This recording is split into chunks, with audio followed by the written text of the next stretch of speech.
Hello बच्चों।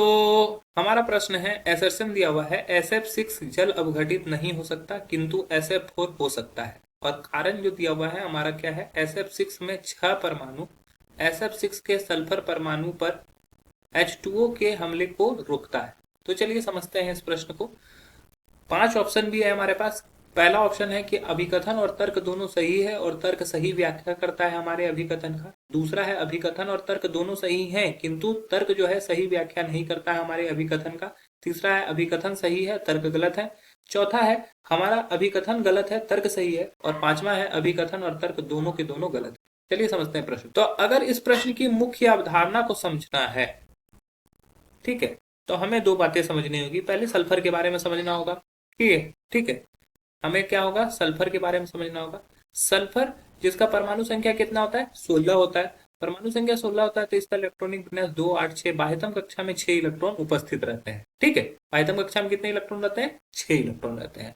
तो अगर मान लो सल्फर की, और दूसरी चीज समझना होगी कि SF6 तथा SF4 की संरचना, SF4 की संरचना। तो अगर हम लोग संरचना बनाते हैं SF6 की, तो ये अष्टफलकीय संरचना होती है जो कि कुछ इस प्रकार से रहता है, 1 2 3 4 5 और ये 6, ये अष्टफलकीय होता है। और SF4 की बात करें तो SF4 की जो संरचना होती है वो सीसॉ संरचना होती है। यहाँ पर 2 फ्लोरीन इस तरह से, ये 2 फ्लोरीन इस तरह से।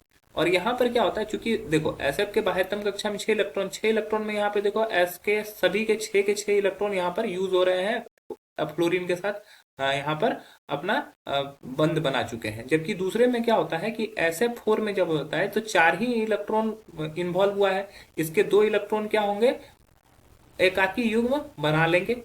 ठीक है, एकाकी युग्म बना लेंगे, लोन पेयर जिसको बोलते हैं। तो इससे क्या होगा कि जब यहाँ पे H2O जब संरचना हमला करेगा तो यहाँ के 6 इलेक्ट्रॉन क्या होते हैं, इन्वॉल्व होते हैं। तो ये फ्लोरीन क्या होता है, बहुत विद्युत ऋणात्मक होता है। तो इसको यहाँ से H2O के अटैक को रोकता है। ठीक है, जबकि SF4 में ऐसा नहीं होता। SF4 में क्या होता है, ये जल से जब अभिक्रिया कर लेता है तो ये SO2 बना लेता है, साथ ही साथ यहाँ पर HF के कुछ परमाणु मिलते हैं। चलिए इसको बैलेंस करते हैं।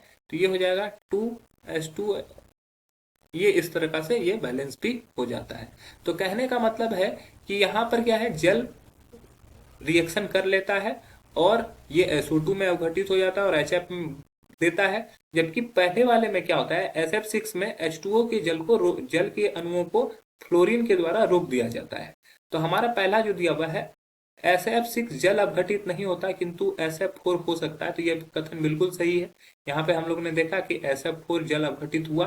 दूसरा है SF6 में 6 F परमाणु SF6 को सल्फर परमाणु पर H2O के हमले को रोकता है, तो यह भी हमारा बिल्कुल सही है, हम लोगों ने यह भी देखा। तो ये दूसरा स्टेटमेंट भी सही है। और दूसरा स्टेटमेंट जो है वो पहले का सही व्याख्या भी करता है। तो हमारे जो सही उत्तर हो जाएगा वो हो जाएगा ऑप्शन ए, और अन्य ऑप्शन यहाँ पे जो होंगे वो रॉन्ग हो जाएंगे। आशा है कि यह प्रश्न आपको समझ में आया होगा। धन्यवाद।